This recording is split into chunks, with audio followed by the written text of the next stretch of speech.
শেখ হাসিনা এবং তার দোসররা যে অপরাধ বাংলাদেশে করেছে, আমি সরি, আমার মনে 1971 সালে পাকিস্তানি বাহিনী এত জঘন্য অপরাধ করে নাই। আপনাদের মনে যে বেদনা আছে, আমি একদম খুব ইমোশনাল মানুষ, আমি একজন লেখক। আমি যখন এই গণ অভ্যুত্থানকালে ছিলাম, আমি কল্পনা করতে পারিনি এইরকম বর্বরতা হয়েছে। শুনতাম, আবু সাইদের মৃত্যুটা দেখেছি, তার চেয়ে ভয়াবহ দৃশ্য পরে দেখেছি, আপনারাও দেখেছেন। লাশ জ্বালিয়ে দিচ্ছে, একটা ছেলেকে টেনে নিয়ে যাচ্ছে তার বন্ধু, সে মরে যাচ্ছে মনে হচ্ছে, তার কাছে গুলি করছে।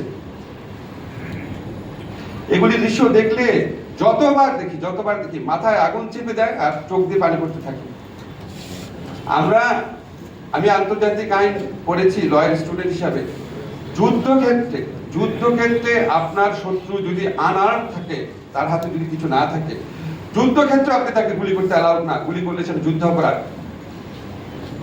যুদ্ধক্ষেত্রে যদি একজন গুলি খেয়ে যদি আহত হয়ে পড়ে থাকে, তারপর আপনি তাকে গুলি করতে অ্যালাউড না, বললে এটা যুদ্ধ অপরাধ।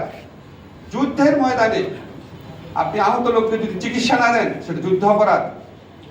যুদ্ধের ময়দানে আপনি যদি ডেড বডি পুড়িয়ে ফেলেন, এটা যুদ্ধ অপরাধ। শেখ হাসিনা এবং তার দোসররা যে অপরাধ বাংলাদেশে করেছে, আমি সরি, আমার মনে 1971 সালে পাকিস্তানি বাহিনী এত জঘন্য অপরাধ করে নাই। মৃতদেহ পুড়িয়ে ফেলা, আহত মানুষকে গুলি করে মেরে ফেলা, আনার্মড মানুষকে আহত হয়ে যাচ্ছে তখন গুলি করে মেরে ফেলা। আপনারা বলতে পারেন 25শে মার্চে কালো রাত্রে হয়েছে, অবশ্যই 25শে মার্চে কালো রাত্রে ভয়াবহ ঘটনা ঘটেছে, কিন্তু একদম ওটা তো অন্য দেশের বাহিনী, আমরা তো স্বাধীনতা ঘোষণা করেছি। তারপর মানে আপনি যদি পার্সপেক্টিভ দেখেন, পার্সপেক্টিভ ওয়াইজ ডিফারেন্ট। আমার 71 সনে ডেড বডি পুড়িয়ে ফেলেছে এরকম কোনো ফুটেজ আমি দেখি নাই। বা 71 সনে একজন গুলি খেয়েছে, তাকে ধরে পিছু নিয়ে যাচ্ছে তার বন্ধু, সে অবস্থাকে গুলি করেছে, এরকম কোনো ফুটেজ বা এরকম কোনো বর্ণনা আমি কোনো মুক্তিযোদ্ধার বর্ণনা করি নাই।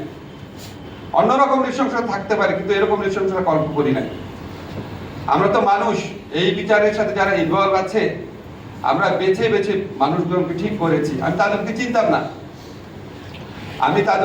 না। তাজুলকে যখন চিফ প্রসিকিউটর করা হয়েছে, অনেক মানুষ আমাকে বলেছে তাজুলকে কেন দিচ্ছেন, কন্ট্রোভার্সি হবে।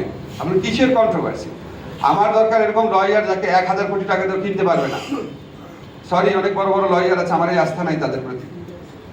1000 কোটি টাকা দিয়ে কিনতে পারবে নাকি বা পারবে না, এটা 100% আস্থা নাই। তাজুলের জন্য আছে। তাজুলের দক্ষতা নিয়ে আমার কোনো সন্দেহ নাই। এই আইনে প্রসিকিউট করার ব্যাপারে তাজুলের সাথে তুলনীয় হয়তো প্রয়াত ব্যারিস্টার আব্দুর রাজ্জাক বা দু একজন মানুষ হবে, আর কেউ পারবে না। আপনারা আমাদের উপর বিশ্বাস রেখেন, আমরা আমাদের দায়িত্বে বিন্দু মাত্র অবহেলা করি না, বিন্দু মাত্র না। আপনাদের প্রতি দায় না, এটা আল্লাহর প্রতি দায় আমাদের। এইভাবে দেখেছি জিনিসটা। এইরকম হত্যাকাণ্ডের বিচারের দায়িত্ব যারা পায়, তারা যদি বিচার না করে, আল্লাহ তাদের বিচার করবে, এটা আমরা জানি। আর আপনারা অনেক টাইম ফ্রেমের কথা বলেন, ধরেন তাজুল আজকে বলেছে ডিসেম্বরের মধ্যে, আমিও একবার ভেতরে যে অগ্রগতি জানি অ্যানালাইজ করে বলেছিলাম হয়তো অক্টোবরের মধ্যে পাবো। এগুলি যদি আমরা বলি আপনারা খুশি হন, কিন্তু এগুলি তো বলা আমাদের ঠিক না। এগুলি বললে তো আমাদের এই কথাগুলো নিয়েই তো যারা এই বিচারের প্রতিপক্ষ আছে, আপনারা জানেন না তারা কিরকম। এত বড় গণহত্যা হয়েছে, বিন্দু মাত্র অনুশোচনা নাই। একটা দল এইগুলি মানে সারা 15টা বছর শুধু মিথ্যা নির্যাতন করে চালিয়েছে। এখনো তাদের মিথ্যাচার বিন্দু মাত্র থামে নাই, এখনো নির্যাতনের ইচ্ছা বিন্দু মাত্র থামে নাই। আপনারা যখন মহাগুণী শেখ হাসিনার অডিওগুলো শুনেন, দেখবেন এখনো তার নির্যাতন করার ইচ্ছা পুরা মাত্রায় আছে, প্রতিশোধ নেওয়ার। এরা কি এই বিচারের কোন রকম যদি গাফলতি থাকে, কোন রকম ফল্ট থাকে বা যদি নাও থাকে, সেটা এক্সপ্লোর করার চেষ্টা করবে না? আমি যদি আপনাকে বলি এই মাসের মধ্যে ইনশাআল্লাহ বিচার হবে, আমি মনে করছি, আমাকে তো ওই আদালতের বিচারক আমাকে তো ভৎসনাও করেছে, কারেক্টলি ভৎসনা করেছে। আমি কি এখন সিভিল সোসাইটির আসিফ নজরুল যান বলবো এত তারিখের মধ্যে বিচার হবে, এত তারিখের মধ্যে বিচার চাই, এত তারিখের মধ্যে বিচার হচ্ছে? আমার তো অনেক দায়িত্ব রাখতে হবে, আমার এই বিচারকে সমালোচনার ঊর্ধ্বে রাখতে হবে।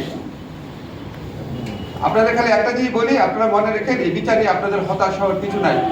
এবং আমি বিশ্বাস করি আদালতের স্বাধীনতা আমাদের রক্ষা করতে হবে।